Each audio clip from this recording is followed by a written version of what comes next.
દિલ્હી વિધાનસભા ચૂંટણીમાં આમ આદમી પાર્ટીને મોટો આંચકો લાગ્યો છે। આપ ન માત્ર ચૂંટણી હારી ગઈ, પરંતુ પાર્ટીના વરિષ્ઠ નેતાઓ પણ પોતાની બેઠકો બચાવી શક્યા નહીં। ખુદ આપના સંયોજક અરવિંદ કેજરીવાલ, મનીષ સિસોદિયા, સૌરભ ભારદ્વાજ, સોમનાથ ભારતી જેવા મોટા નેતા પણ ચૂંટણી હારી ગયા। એવું માનવામાં આવે છે કે કોંગ્રેસના કારણે આ બંને બેઠકો પર આમ આદમી પાર્ટીનો ખેલ બગાડ્યો છે।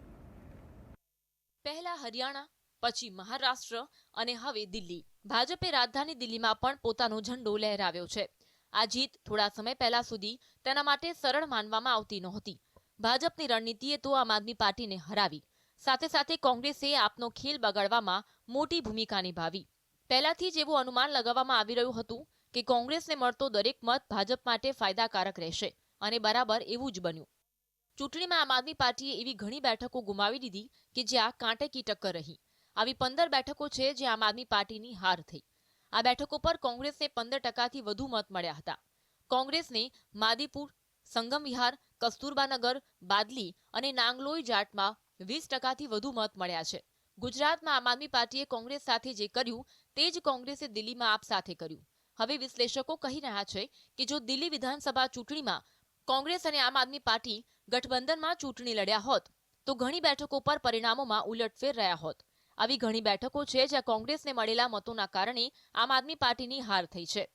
બાદલી બેઠક પર ભાજપની 15,000 કરતાં વધુ મતોથી જીત થઈ, જેની સામે ત્રીજા નંબરે રહેલી કોંગ્રેસને 41,000થી વધુ મત મળ્યા હતા। છતરપુર બેઠક પર ભાજપ 6,000 કરતાં વધુ મતોથી જીત્યું।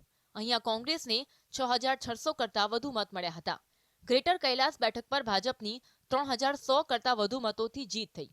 ત્રીજા નંબરે કોંગ્રેસને 6,700 કરતાં વધુ મત મળ્યા હતા। જંગપુરા બેઠક પર ભાજપની જીત માત્ર 675 મતથી થઈ। અહીંયા કોંગ્રેસને 7,000 કરતાં વધુ મત મળ્યા। કસ્તુરબાનગર બેઠક પર ભાજપની 11,000 મતથી જીત થઈ। અહીંયા તો કોંગ્રેસ 27,000 મત સાથે બીજા નંબરની પાર્ટી રહી। માદીપુર બેઠક પરથી ભાજપ 10,800 કરતાં વધુ મતોથી જીત્યું। અહીંયા ત્રીજા નંબરે રહેલી કોંગ્રેસને 17,900 કરતાં વધુ મતો મળ્યા। માલવીય નગરમાં ભાજપની 2,100 કરતાં વધુ મતથી જીત થઈ, જ્યારે ત્રીજા નંબરે રહેલી કોંગ્રેસને 6,700 કરતાં વધુ મત મળ્યા। મહરોલી બેઠક પર ભાજપ માત્ર 1,782 મતથી જીત્યું। અહીંયા ચોથા નંબરે રહેલી કોંગ્રેસને 9,300 કરતાં વધુ મત મળ્યા। નાંગલોઈ જાટ બેઠક પર ભાજપ 26,000 કરતાં વધુ મતથી જીત્યું, જ્યારે ત્રીજા નંબરે રહેલી કોંગ્રેસને 32,000 કરતાં વધુ મત મળ્યા।